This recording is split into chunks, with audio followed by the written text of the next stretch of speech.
Wherever you'll be seeing this video from, please kindly share, tag friends, and please sit back and watch this video to the end.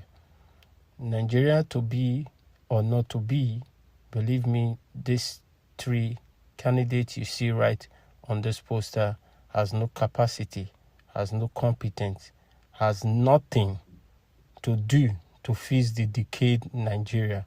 Nigeria is a decayed nation, and as at that, none of these people can fix Nigeria. In fact, one of them might think he can fix it, which is Peter Obi. Believe me, he cannot do it because the system is already decapitated. The system is broken. The system is corrupt.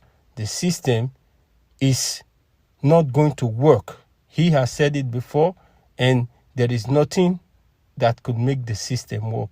So right now, viewers, I want you to understand that life or death, which do you prefer?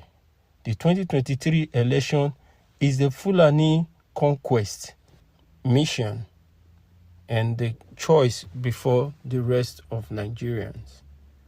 Life or death, Nigeria is at a crossroad whereby the citizens of the country are to decide whether they want to keep their lives or they want to lose their life. Because one thing I know is either you use your head or you lose the head. But my best advice for every citizens of this nation is for them to use their head now that Nigeria is at the crossroad. The election is a conquest Fulani agenda to make Nigeria a Muslim state. And Nigeria is not a Muslim state when it comes to, if we want to take a proper look at it, Nigeria is a secular nation. Let's take a look at this arc. The arc describes the British, the Caliphate, the Constitution, which is the instrument these people are using to operate. And the federal government is the police, the army, and those government officials they are holding as to choke you, the citizen. This government, this constitution prevent you from carrying arms to defend yourself, to defend your territory, and also that constitution deprive you of all your assets. That constitution is the constitution they use to take every asset from every indigenous people. So from the British to the Caliphate to the constitution and to the government, which is the police, they are using all to choke the people, the citizens of the nation. What I'm trying to say is this: there is a conquest alert of the Caliphate landmine before 2023 upcoming election. Take note of this, my fellow citizens. Don't be fooled by this script that is written by the Fulani. The Unitary Agreement failed to be sealed in 1967. The 1999 Constitution is an instrument which the Caliphate are using now to make Nigeria an Islamic state.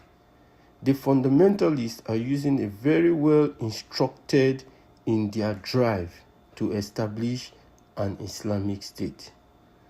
I shall be playing you a clip made since 2014 regarding a handshake that is going on from the southwest, which has been the key holder that has been stopping this Islamic state agenda by the Caliphate.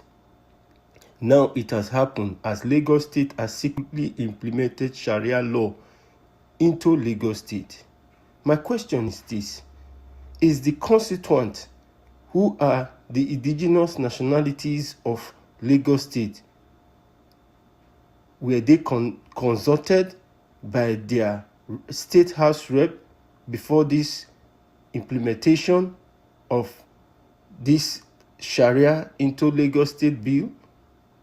I will also be playing you a clip that answered the question of our Nollywood actor, Kenneth Okonkwo, when he was talking about how the ruling party, APC, did not elect a Christian as a running mate. I will give you an answer to that as well with a clip. And if you get this clip, please send it across. Let it get to a Nollywood actor who is a lawyer, Kenneth Okonkwo. Please, viewers, stay tuned and watch this video to the end. And don't forget to share, subscribe, and turn on your notification button. I'll see you in my next clip. God bless you. Bye for now. Provisions of the Constitution, Section 15, subsection 1, that define the political objectives of Nigeria, talked about our motto: unity, faith, peace, and progress. Subsection 2 said, accordingly, national integration shall be actively encouraged, whilst discrimination on the basis of place of origin, religion, ethnic, linguistic, etc. shall be prohibited. Use the word prohibited. Then if you descend to 3D subsection, he said the state shall have a duty in pursuance to the pursuit of national integration, shall encourage the forming of associations that cut across ethnic, linguistic, and religious barriers. The concept of the presidency implies an association between the president and the vice. Section 142 made it clear that the president, before he is duly nominated, shall find an associate who shall be his vice president. So the concept of the presidency is an association, and the state has a duty to ensure that when you are forming that association, it must cut across religious barriers. Look at subsection 4 of that beautiful section. It said that the state shall promote a feeling of belonging and involvement amongst the various peoples of Nigeria, to the end that loyalty to the nation shall override sectional loyalties. Yeah, I mean, we had a senator who was here and he pointed out all of that. Very good. So how does Muslim ticket at the presidency encourage integration, involvement, and participation of the Christians in Nigeria in the politics of Nigeria?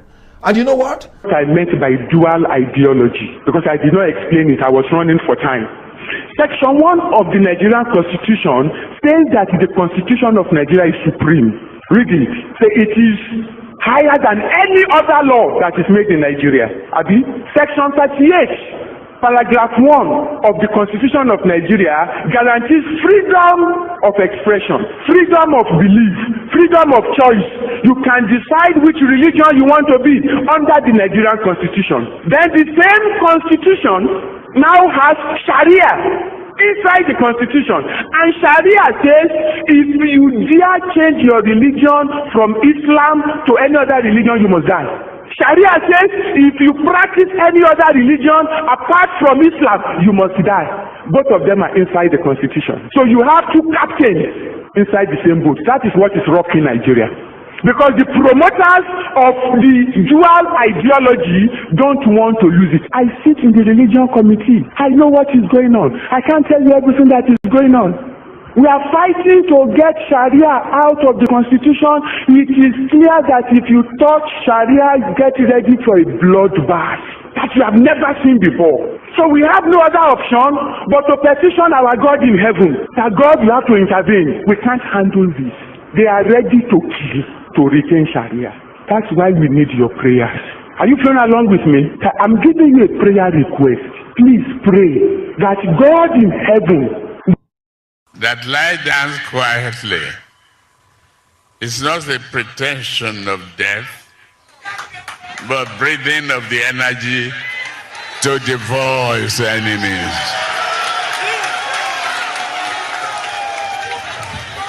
Now we are here. We roar. We do it. We Third Poverty Development Party. They call themselves PDP.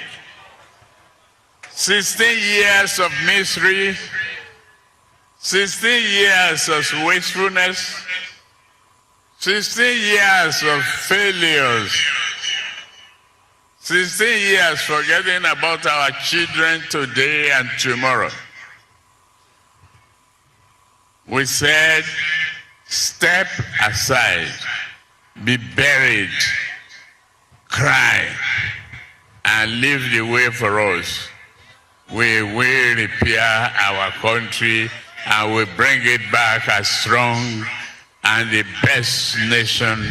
Of going to election, they already bought the balance of this. That's the 1 year to the time that the election should be happening next year to continue their onslaught. They are not stopping in the brigand in the onslaught. They are not stopping in the invasion. They are not stopping in the attempt to conquer us by the invasion. They also have another plan B.